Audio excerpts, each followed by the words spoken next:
जय हिंद। बता दूं कि एयरपोर्ट पे सिक्योरिटी के लिए भर्ती निकली हुई है जो कि अच्छी खासी सैलरी के साथ है। ये वैकेंसी किस किस एयरपोर्ट पे निकले हुआ है, उसमें कितने पद दिए गए हैं, क्या क्वालिफिकेशन मांगा जा रहा है, सिलेक्शन कैसे होगा, उसके बाद आपका डॉक्यूमेंट्स क्या लगेंगे, फॉर्म कब से भरे जा रहे हैं, सारी चीज़ों को पूरा डिटेल्स के साथ हम आज आपको बताने वाले हैं। तो जो भी लोग हमारे चैनल पे पहली बार आए हैं, हमारे चैनल को जरूर सब्सक्राइब करिए। हम इसी तरह का आपके लिए इम्पोर्टेंट वीडियो लाते रहते हैं। देखिए, सबसे पहला एयरपोर्ट सिक्योरिटी। आप लोग देखे होंगे कि एयरपोर्ट पे बहुत सारा वर्क होता है, जैसे हवाई जहाज आता है तो बैग के स्कैनिंग करने के लिए, तो वही सब लेके बहुत सारा अलग अलग काम होते हैं। तो इसकी एक लिमिट एजेंसी है जिसका नाम है AAI कार्गो लॉजिस्टिक लिमिटेड। इसी एजेंसी के तहत इसकी हायरिंग की जा रही है, जिसके अंदर पूरे ऑल ओवर इंडिया में ये 6 एयरपोर्ट है जिसकी वैकेंसी निकाली गई है। जिसमें से अगर हम बात करें, पटना एयरपोर्ट पे भी भर्ती है। जी हाँ, 37 पदों पे पटना एयरपोर्ट पे भर्ती है। ठीक। दूसरा हो गया कलकत्ता एयरपोर्ट, इस पे भी 25 सीटों के लिए भर्ती निकाली गई है। तीसरा हो गया देहरादून। चौथा हो गया उदयपुर, बहुत ही अच्छी सिटी है। उसके बाद तिरुचि है 28 और कालीकट है 17। यानी कि ये जो दो एयरपोर्ट है ये थोड़ा साउथ रीजन में है। बाकी ये सब चीज़ें कर सकते हैं, पटना, कलकत्ता, देहरादून हो गया, उदयपुर हो गया, ये सब हमारे नॉर्थ रीजन के हैं जहाँ पे अपनी तरफ की भाषा बोली जाती है। ये चीज़ हो गया। तो जो भी बच्चा क्वालिफिकेशन इसमें इसी तरह से है कि जो भी बच्चा अगर ग्रेजुएशन पास किया है, अगर उसका 60% मार्क्स है, ठीक, और किसके लिए भैया, तो जनरल और OBC और EWS के लिए अगर इसका 60% है तो इसके लिए एलिजिबल है। दूसरा, अगर SC ST है तो उसके लिए 55% आपका BA में मार्क्स होना चाहिए। इसके साथ साथ आपको देखिए, हिंदी और इंग्लिश लैंग्वेज आपको आना चाहिए। ये 2 लैंग्वेज आपको आना चाहिए, ये चीज़ें इसमें रखी गई है।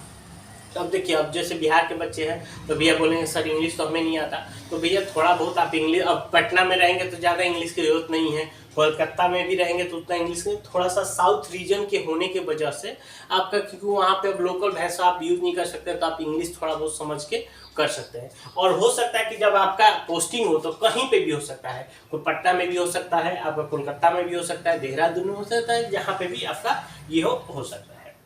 एज की अगर हम बात करें तो इसमें मैक्सिमम एज 27 साल रखा गया है, जिसका कैलकुलेशन है 1 मई 2026 तक। जिसका भी 27 साल के अंदर है वही इसका फॉर्म भर सकता है। 27 साल से अगर जिसका ऊपर हो गया है वो नहीं भर सकता है। ये हो गया जनरल कैंडिडेट के लिए। OBC कैंडिडेट इसमें 30 साल तक भर सकता है मैक्सिमम, और SC ST होगा तो वो 32 साल मैक्सिमम। ये है, ये एज की क्राइटेरिया इसमें रखी गई है। क्लियर हुआ? अब बात कर लेते हैं सैलरी की। देखिए, इसमें क्या होगा कि सबसे पहले आपको भर्ती होने के बाद आपको ट्रेनिंग कराया जाएगा। ट्रेनिंग के दौरान आप ध्यान रखिएगा कि आपको 15,000 रुपए का स्टाइफन मिलेगा। ट्रेनिंग में आपको हर हाल में पास करना है। उसमें ट्रेनिंग करने के बाद आपको एक वहाँ पे टेस्ट लिया जाएगा।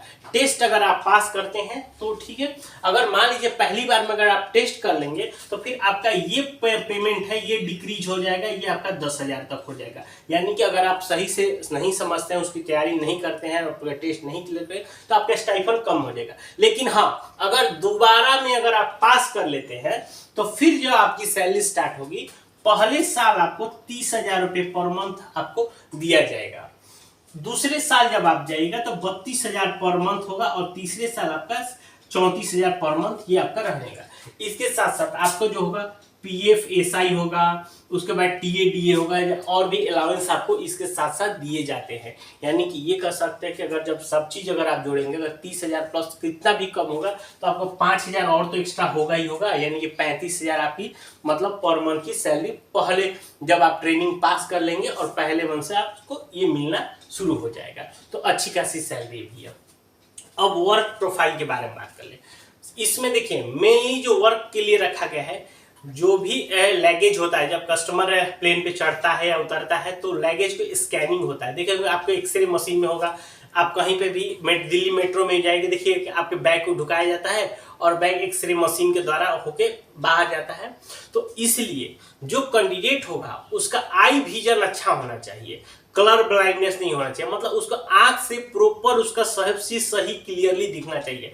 इसमें जो टेस्टिंग होगा आपका, यही चीजें मेन आपका होगा कि आपको दिखावट में किसी तरह की दिक्कत नहीं होनी चाहिए। यही चीज आपका वर्क प्रोफाइल रहेगा कि सारी चीजों को स्कैनिंग करना, लैंग्वेज वगैरह से रिलेटेड। अब सिलेक्शन समझिए, सिलेक्शन में आपको किसी भी तरह का एग्जाम नहीं होगा, कुछ भी नहीं होगा। कैसे होगा? तो जो आपने ग्रेजुएशन में मार्क्स लाए हैं उस मार्क्स के बेस पे अब प्लस में आपको एक इंटरव्यू देना होगा। जिस दिन आपको बुलाया जाएगा आपको वहां पे इंटरव्यू में जाना है। आप इंटरव्यू अगर क्लियर कर लेते हैं तो आपको ट्रेनिंग के लिए भेज दिया जाएगा। यानी कि इन्हीं दो माध्यमों से आपका ये सिलेक्शन होने वाला है, आपके बीए के मार्क्स के ऊपर और आपके इंटरव्यू के मार्क्स के ऊपर। ये दो आपके सिलेक्शन। अब इम्पोर्टेंट डेट थोड़ा समझ लीजिए, ये फॉर्म आपका शुरू हो चुका है, 18 मई से आपका शुरू हो चुका है। 8 जून तक आप इस फॉर्म को ये ऑनलाइन के माध्यम से भरना है। यहाँ पे आपको जाएंगे एयरपोर्ट सिक्योरिटी के, यहाँ पे AAI कार्गो लॉजिस्टिक के वेबसाइट पे, वहाँ पे जाके इस फॉर्म को आपको, आजकल तो गूगल में सर्च मारिएगा कि एयरपोर्ट पे भैया जो सिक्योरिटी के वैकेंसी है, तो वो भी सारी डिटेल आ जाएगी फॉर्म भरने के लिए। फॉर्म का जो चार्ज है, अगर कोई जनरल है, OBC है, तो उसके लिए है 750 रुपये, और कोई SC हो गया, ST हो गया और कोई फीमेल है तो उसको 100 रुपये का चार्ज रखा गया है। ये हो गया। अब फॉर्म भरते समय आपको डॉक्यूमेंट समझिए क्या क्या लगेगा। सबसे पहला आपको 10वीं का मार्कशीट लगेगा। उसके साथ 12th वाला ऑप्शनल है, लग भी सकता है नहीं भी लगे, लेकिन अगर आप जब किए हैं तो 12th भी रख लीजिएगा। साथ में आपका ग्रेजुएशन का डिग्री और मार्कशीट दोनों लगेगा। आधार कार्ड आपका लगेगा। फिर आप जिस भी, अगर कोई SC ST है तो कास्ट लगेगा, OBC वाले को OBC लगेगा, EWS वाले को EWS लगेगा। फोटो और सिग्नेचर, ये सारी चीज़ें आपको फॉर्म भरते समय लगेंगे। और साथ में जब आपको इंटरव्यू के बाद डॉक्यूमेंट वेरीफाई भी कराया जाएगा तो यही सारे डॉक्यूमेंट आपको अपने साथ ओरिजिनल कॉपी, साथ में आपको उसका 1 या 2 कॉपी जीरोक्स सेट पूरा बना के ले जाना है। हो सकता है कि वहाँ चेक करने के बाद आपके जीरोक्स कॉपी को वहाँ पे रख लिया जाएगा। ठीक है, तो ये सारी चीज़ जानकारी है। तो इसके अलावा आपको कोई और जानकारी चाहिए इससे रिलेटेड तो हमें कमेंट करके पूछ सकते हैं। वीडियो अच्छा लगा हो एक लाइक करिए, अपने दोस्तों के साथ शेयर करिए और हमारे चैनल को जो सब्सक्राइब करके रखें। हम इसी तरह का लेटेस्ट वीडियो अपने लिए लाते रहते हैं।